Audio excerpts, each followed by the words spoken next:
भाई जी की महिमा का वर्णन है।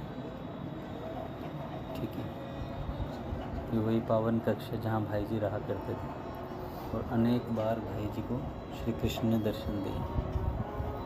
ठीक है, तो उनकी महिमा के विषय में मैं पढ़ के सुना रहा हूँ। धन्य है वे जीव जो जगत में लोक कल्याण के लिए आते हैं, और धन्य है वह काल जब वे प्रकट होते हैं। धन्य है वह देश जहाँ वे विचरते हैं, एवं धन्य है वे लोग जो उनके संपर्क में आकर उनकी सेवा में रहते हैं। ऐसे महापुरुष मुक्त होने पर भी मुक्त न होकर जगत में जीवों के साथ उनके कल्याणार्थ विचरते हैं। इनका मंगलमय जीवन जगत के महान मंगल के लिए ही होता है।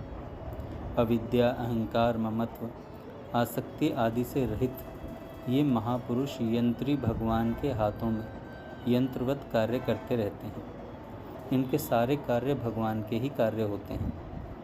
श्री पोद्दार जी के महात्म्य के संबंध में जैसे श्री केडिया जी ने पूज्य बाबा से जिज्ञासा की, वैसे ही अन्य लोग जिज्ञासा करते थे। इन जिज्ञासा करने वालों में श्री गंभीर चंद जी दुजारी जी के प्रेरणा प्रमुख होती थी।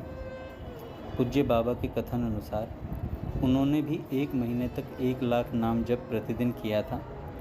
इन निम्नलिखित सभी बातों को बहुत कठोर नियम एवं भजन निष्ठा का पूज्य बाबा के सन्मुख प्रदर्शन कर लोगों ने उनसे उगलवाई थी। पूज्य बाबा पूज्य पोद्दार महाराज की रुचि का ध्यान रखते हुए यद्यपि इन्हें गोपनीय भी रखना चाहते थे, साथ ही वे सच्चे श्रद्धालुओं और जिज्ञासुओं को वास्तविक लाभ से वंचित भी नहीं करना चाहते थे। अतः उनके मुख से महत्वपूर्ण बातें प्रकट हुई। श्री दुजारी जी, लेखक के पूज्य श्री मामा जी श्री चिमनलाल गोस्वामी जी, श्री मोतीलाल जी पारिक, श्री गोवर्धन जी शर्मा आदि सभी को उकसा कर पूज्य बाबा के पास भेजते और पूज्य बाबा से अधिक महत्वपूर्ण बातें निकलवाने की चेष्टा करते।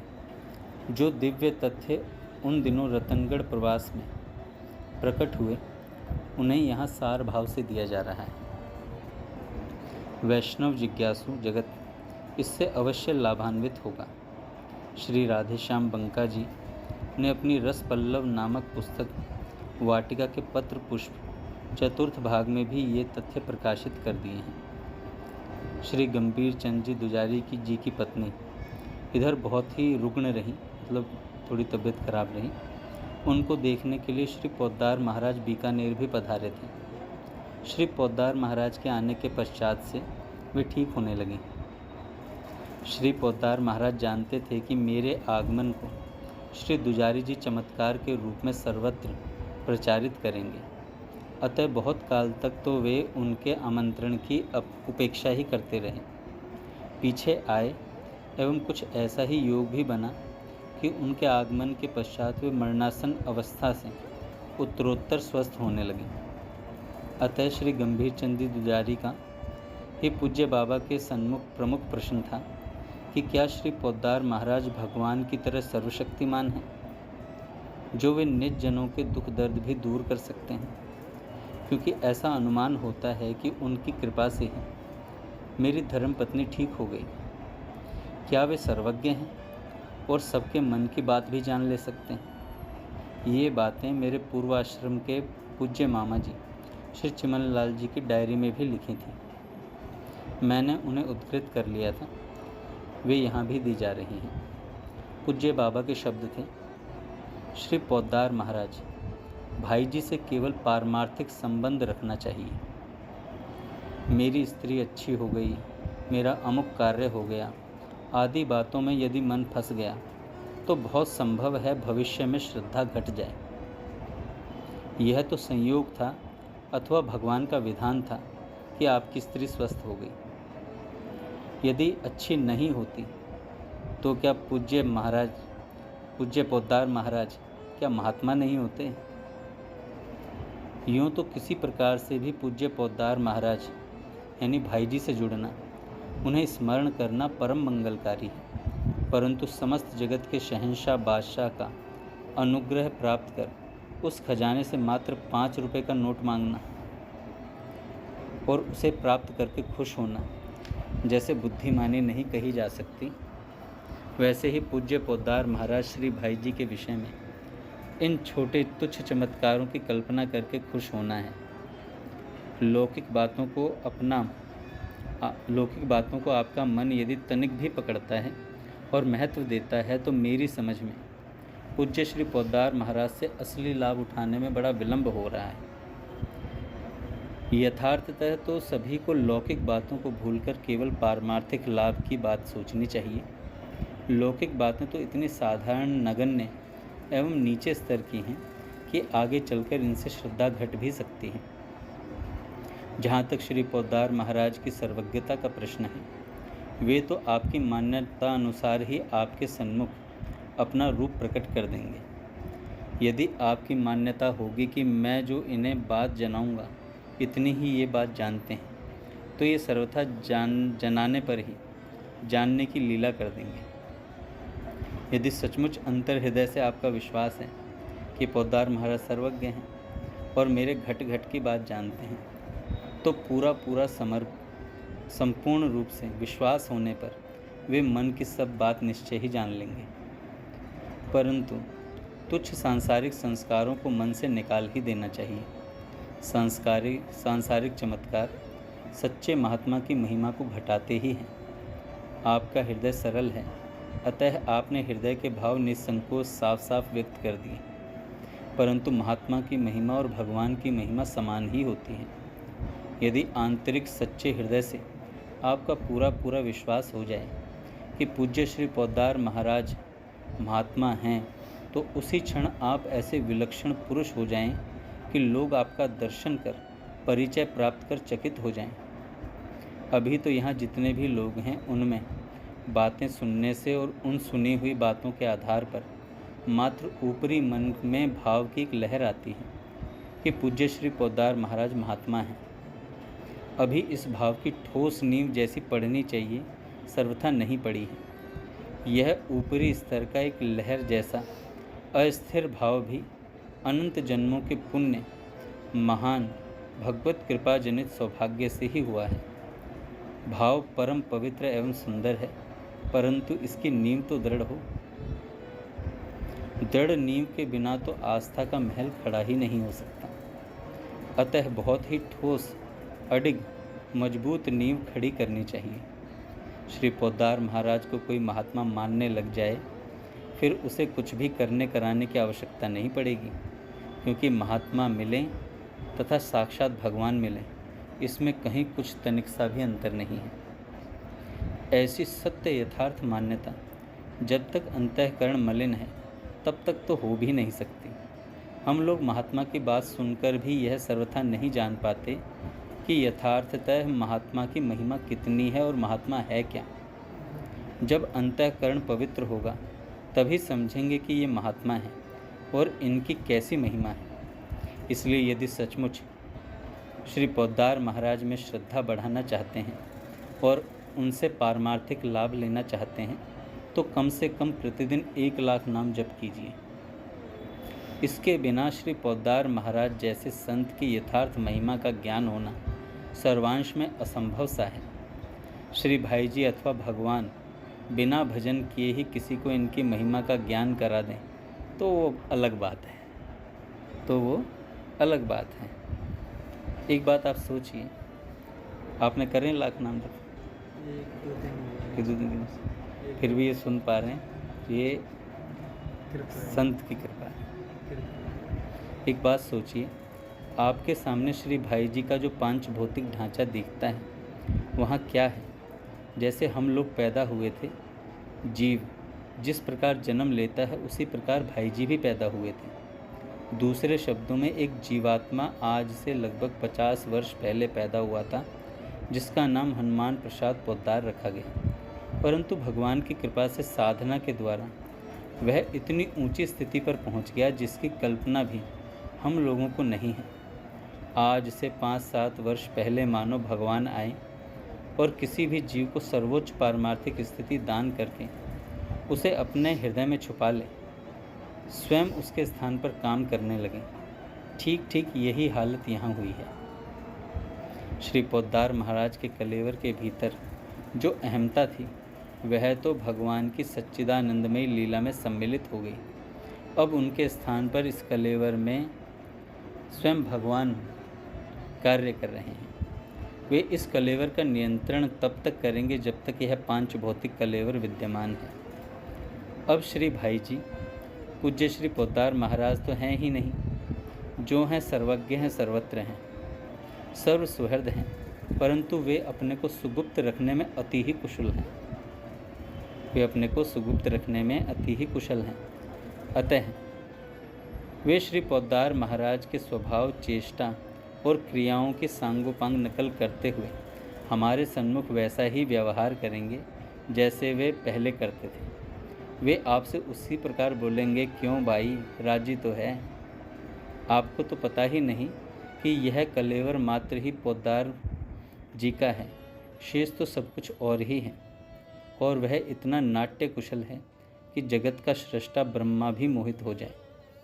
हम तो यही जानेंगे एवं मानेंगे भी कि श्री भाई जी ने हमसे उदारता का व्यवहार किया, आत्मीयता सौहार्द की नदी बहा दी या हमारा तिरस्कार कर दिया।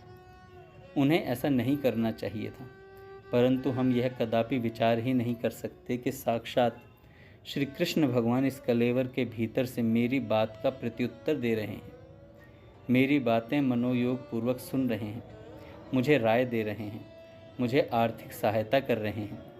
आप तो यही समझेंगे कि यह सब मुझे भाई जी ने कहा है, बताया है। सुनी सुनाई बातों के आधार पर हम अधिक से अधिक इतनी ही श्रद्धा कर सकते हैं कि पूज्य श्री पोद्दार महाराज बड़े ऊंचे महापुरुष, महामानव, दयालु, सज्जन, भगवत प्राप्त पुरुष हैं। परंतु हमारी यह आस्था हो ही नहीं सकती कि यहाँ इस कलेवर में साक्षात भगवान हमसे खेल कर रहे हैं। इसी तरह पूज्या माता जी के लिए वे बेटा ही बने रहेंगे, सावित्री की माँ के लिए वे पति ही बने रहेंगे, सावित्री के लिए वे पिताजी ही बने रहेंगे। किसी को उनके व्यवहार से रत्ती भर भी ऐसी गंध नहीं लग सकती कि भीतर का जीवात्मा है ही नहीं, कोई और ही सब यथा योग्य निर्वाह कर रहा है। अब आप सहज में ही सोच सकते हैं कि इनके लिए आपके अंतर की घट घट के जानना मात्र हंसी खेल है, परंतु यह सर्वज्ञता का प्रकाश उसी के सामने होगा जिसका इन पर संशयहीन विश्वास है कि यहाँ साक्षात भगवान ही इस कलेवर में यंत्र बनाकर क्रीड़ा कर रहे हैं। यह सत्य है कि शास्त्रों में भगवान के विषय में हमने जो भी पढ़ा सुना है अथवा भविष्य में पढ़ें सुने अथवा जानेंगे, वे सभी बातें, वे सभी महात्मा इस ढांचे के भीतर प्रकट हैं। परंतु हमारी ऐसी प्रत्यक्ष अनुभूति तो तभी होगी जब साधना करते करते भगवान कृपा करके अपना पर्दा उठाकर अनुभव करवाएंगे। हाँ, हम भगवान से प्रार्थना करें कि श्री पोद्दार महाराज की आत्मा इस समय, हे प्रभु, आपके सच्चिदानंदमय लीला लोक में कहाँ किस रूप में है, आप हमें उसका दर्शन करावें अथवा उसका सानिध्य दान करवावें। तो वे चाहें तभी हम पूज्य श्री पोद्दार महाराज की सत्य स्थिति को समझ सकेंगे। पहले हमें भगवत प्राप्ति होगी और उसके पश्चात उनकी कृपा होने से ही श्री पोद्दार महाराज की सच्ची लीलागत भाव दे अथवा उनकी पारमार्थिक अवस्था का हमें पता चलेगा। इसके सिवाय तो अन्य कोई उपाय संभव नहीं है। अभी तो यही तथ्य है कि साक्षात भगवान इस कलेवर के भीतर सब कार्य कर रहे हैं, परंतु सब अत्यंत गोपनीय रूप से कलेवर के ठीक स्वभाव, वृत्ति, बोली चाली का सांगोपांग यथा योग्य नाटक करते हुए हम ऐसे अज्ञानी हैं कि कोई उनसे अधिक व्यवहार कुशल होने का अभिमान करता हुआ उन्हें व्यवहार की सलाह देता है, कोई उनके कार्यों की आलोचना करता हुआ उन्हें भला बुरा भी कहता है, परंतु वे मायावी सबकी सुनते हैं और मन ही मन अपने लीला कौशल पर हंसते हैं। जिन भगवान को खोजने के लिए अनंत काल तक तपस्या करनी पड़ती है, वे स्वयं इतने सुलभ हैं, परंतु हमारा विश्वास नहीं। यही दुर्भाग्य है। भगवान ने ऐसा माया का पर्दा डाला है कि कोई बिरला यह बात सुनेगा और अति विरला विश्वास करके निहाल होगा। यूँ तो सब साक्षात भगवान आए हैं, तो इसका अनंत लाभ सबको मिलेगा। जिस पर भी इनकी एक बार दृष्टि पड़ गई, वह भी बिना जाने पवित्र होकर कृतार्थ होगा ही। परंतु यह सब तो अंत में होगा। अंत में हमारा कल्याण तो निश्चय हो ही जाएगा, क्योंकि किसी भी भाव से ही संबंध हुआ है साक्षात भगवान से। हमारा ही नहीं, जिस जिस प्राणी को इनका दर्शन होगा सभी तर जाएंगे। यह हो सकता है जन्म और धारण करने पड़े, जन्म किसी योनि का भी हो सकता है, परंतु वे प्राणी अनंत पुण्यशाली हैं जिन्हें एक बार भी पूज्य भाई जी का दर्शन प्राप्त हो गया। वे इनके महात्म के जानकार नहीं हैं, इतनी ही कमी है। इससे भी बहुत ऊंची बातें हैं, परंतु वर्तमान में मेरी बताने की इच्छा नहीं है। पूज्य बाबा कहते हैं, ये बातें भी अनेक कारणों से मैंने बहुत ढक कर लिखी हैं। पूज्य श्री पोद्दार महाराज की बातें सुनने वाला एक तो मुझे वैसे ही प्रिय लगता है, दूसरे आपने 1 लाख नाम जप किया है। आप नाम जप का यह नियम निभाते जाइए, फिर भगवान की प्रेरणा से स्वयं कोई आपको यथा अवसर यथा योग्य बातें बताता रहेगा। जो साधना में दृढ़ निश्चय करके लगता है, उस पर भगवत कृपा प्रकाशित होती ही है और उसे प्रत्येक अनुकूल प्रतिकूल घटनाओं में प्रत्यक्ष भगवान का हाथ दिखने लगता है। ऐसे व्यक्ति का फिर महापुरुषों में आकर्षण हो जाता है। इसी प्रकार किसी भी हेतु से सच्चे महापुरुष में आकर्षण होने मात्र से भी सर्वत्र भगवान की सत्ता ही क्रियाशील हो रही है, यह अनुभव उनकी कृपा से होने लग जाता है। एक बात निर्विवाद है कि जो भी अधिक से अधिक भगवान नाम नहीं लेगा, उसकी उन्नति बहुत ही धीमी होगी, मंद होगी। इसमें कोई भी बहाना, युक्ति अथवा कंसेशन नहीं चलेगा, अपवाद नहीं चल सकता। प्रत्येक जीव के अंतःकरण में 3 दोष, मल, विक्षेप और आवरण रहते ही। जब तक मल नहीं धुलेगा, विक्षेप नहीं हटेगा, आवरण भंग नहीं होगा और महात्माओं की बात मन में नहीं बैठेगी। मल तो होगा जो हमारे हाँ, विक्षेप क्या होता है? बाबूजी बताएंगे कुछ? बाबूजी, मल, विक्षेप और आवरण। मल, विक्षेप और आवरण। अच्छा, सुन तो नहीं। तो मल, विक्षेप, मल तो हो गया जो चिकटा जमा रहता है। विक्षेप होता है हमारी कुछ वृत्तियां हो ना, जो विक्षेप डालते हैं, कई चीज़ों में रुकावट डालती हैं। आवरण जो होता है ना, विक्षेप हो गया हमारी तरफ से, और आवरण जो होता है वो गुरुदेव हटाते हैं। भैया ने बताया था ना सत्संग, माया का वो हमने अपनी तरफ वाला तो हम हटाएंगे, अपनी तरफ वाला हम हटाएंगे। भैया ने बताया था ना सत्संग में एक बार कि अपनी तरफ वाला पर्दा हम हटाएंगे नाम जप करके, और उधर वाला आवरण गुरुदेव हटाते हैं। मल, विक्षेप और आवरण।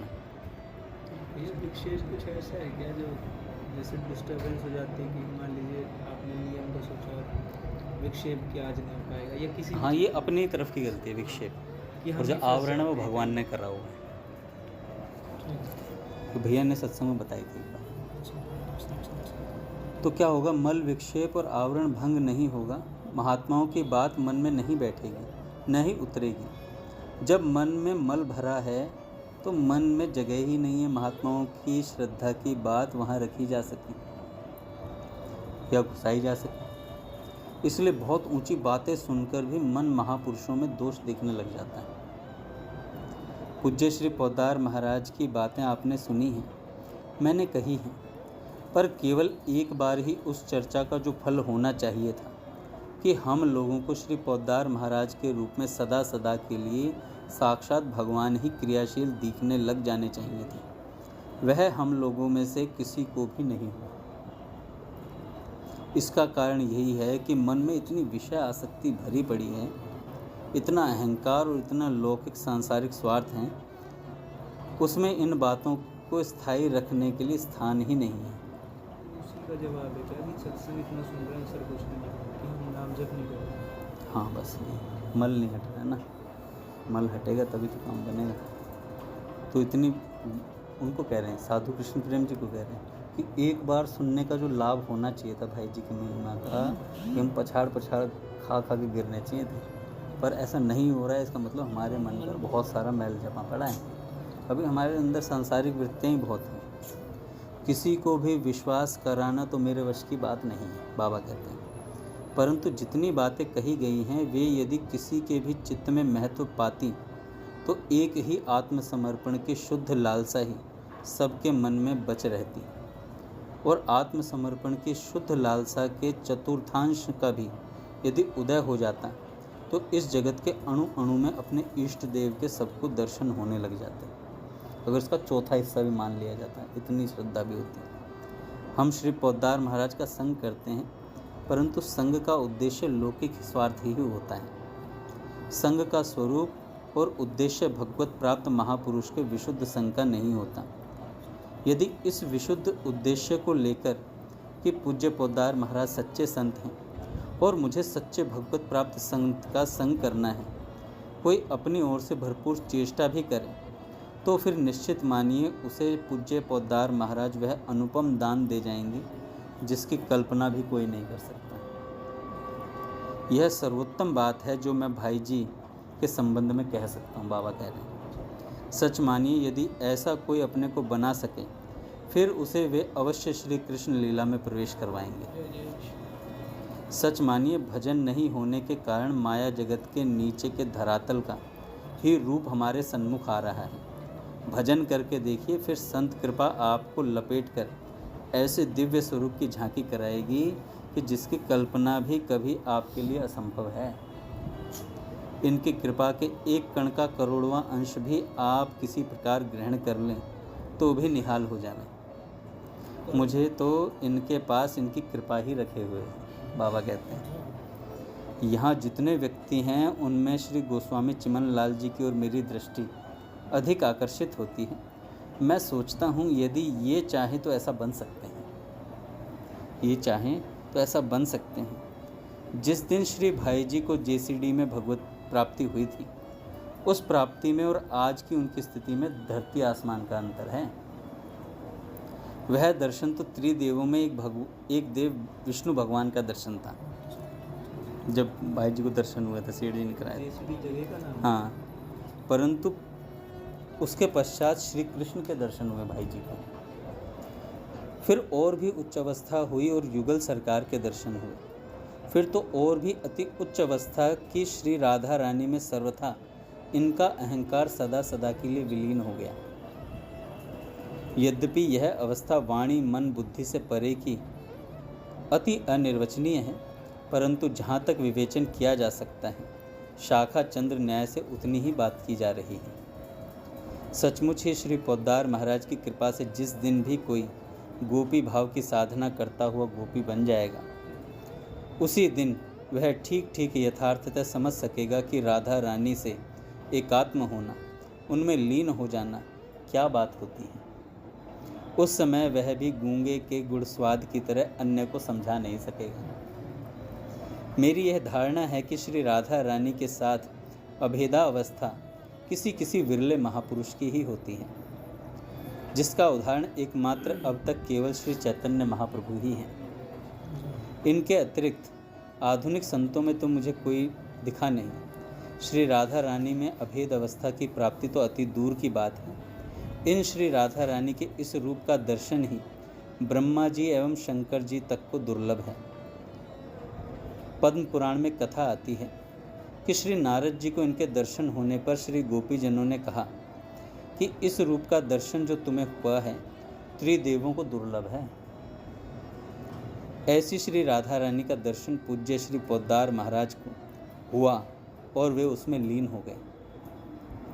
पूज्य पोद्दार महाराज दासी का, मंजरी का, नर्म सखियों का सबका उल्लंघन करते हुए सीधे श्री राधा रानी में सायुज्य लाभ करके कृतार्थ और कृतकृत्य हो गए। जो जीव हनुमान प्रसाद नाम एवं कलेवर का आश्रय करके 50 वर्ष पूर्व पैदा हुआ था, वह मैं हूँ, इस अहंकार को मैं राधा हूँ इस भाव में सर्वथा सर्वांश में लीन करके उन्हीं के भाव में तन्मय हो गया। इसके पश्चात जो अंतःकरण इस पांच भौतिक कलेवर के आश्रित है, वह तो अब उस सच्चिदानंद में राज्य की सर्वसमर्था शक्ति के द्वारा प्रकाशित हो रहा है। स्वयं भगवान के अवतार में और यहाँ की स्थिति में अंतर इतना ही है कि अवतार काल में जो अवतरण होता है वह पांच भौतिक ढांचे का आधार लेकर नहीं होता, वह होता है सर्वथा आत्म मायाकृत, जहाँ पांच भौतिकता का संबंध ही नहीं है। पांच भौतिक पर्दा तो जड़ अविद्या का पर्दा है, यह योग माया का पर्दा नहीं है। अतः पूज्य श्री पोद्दार महाराज में साक्षात परब्रह्म परमात्मा श्री कृष्ण अपनी आह्लादनी शक्ति श्री राधा के साथ आवेशा अवतार के रूप में अवतरित हुए हैं। ये हैं अच्छा, स्वयं भगवान के अवतार में और यहाँ की स्थिति में इतना अंतर है, भाई जी में और भगवान जो अवतार लेते हैं शरीर लेके, उसमें इतना ही अंतर है कि अवतार काल में जो अवतरण होता है वह पांच भौतिक ढांचे का आधार लेकर नहीं होता। जब भगवान अवतार लेते हैं तो पांच भौतिक शरीर में नहीं लेते, हमारे ऐसा शरीर नहीं होता उनका, ठीक है। वह होता है सर्वथा आत्म मायाकृत, उनकी माया से रचित होता है, जहाँ पांच भौतिकता का संबंध ही नहीं है। वहाँ पांच भौतिक, पांच तत्वों से जो शरीर बना उसका संबंध ही नहीं है। पांच भौतिक पर्दा तो जड़ अविद्या का पर्दा है, यह योग माया का पर्दा नहीं है। अतः पूज्य भाई जी में साक्षात परात्पर परब्रह्म परमात्मा श्री कृष्ण अपनी आह्लादनी शक्ति श्री राधा के साथ आवेशा अवतार के रूप में अवतरित हुए हैं। अच्छा, इन्होंने ये कहा कि वो पंचभूतों में नहीं, वो अवतार। हाँ, ये आज से 5-7 वर्ष पूर्व भगवान श्री नारद जी के दर्शन के पश्चात अवतरित हुए हैं और पांच भौतिक ढांचे के प्रारब्ध रहने तक यह अवतार रहेगा। श्री राधा कृष्ण के संबंध में जो जो बातें शास्त्रों में कही गई हैं और भविष्य में भी कही जा सकती हैं, वे सभी यहाँ प्रकट हैं। यदि कोई सच्चा श्रद्धालु हो अथवा थोड़ी चेष्टा करे तो उसे थोड़ा बहुत परिचय निश्चित ही मिल सकता है, क्योंकि छिपाना तो उसी के लिए है जो अश्रद्धालु है। श्रद्धालु के लिए छिपाना तो है ही नहीं, उसकी श्रद्धा संत रहस्य को प्रकट हो जाने में बाध्य कर देगी। परंतु यदि कोई श्री पोद्दार महाराज से पूछने चलेगा कि आप ऐसे हैं क्या, तो मेरी समझ में पूछने पर यही उत्तर मिलेगा, यह तो भाव की बात है, मैं सर्वथा ऐसा नहीं हूँ, मैं सर्वथा ऐसा नहीं हूँ। तो ये संतों का सामर्थ्य भी है। पूज्य ये जो आपने सुनाया, नहीं, ये तो महाभाव दिनमणि में उन्होंने साधु कृष्ण प्रेम जी ने पूज्य बाबा द्वारा बताई गई भाई जी की महिमा है। इसमें भी बाबा के शब्दों से लग रहा है हाँ। कि बता भी रहे हैं और बच भी रहे हैं बताने से। हाँ, तो संतोष बहन जी को बाबा ने कहा था कि मैं तुम्हें सर्वथा उनके दर्शन करा दूंगा, और अगर वो नहीं भी देना चाहेंगे तो मैं श्री कृष्ण को तुम्हें दर्शन देने के लिए बाध्य कर दूंगा। बाबा ने कहा था, ये पूज्य बाबा का सामर्थ्य था। निश्चित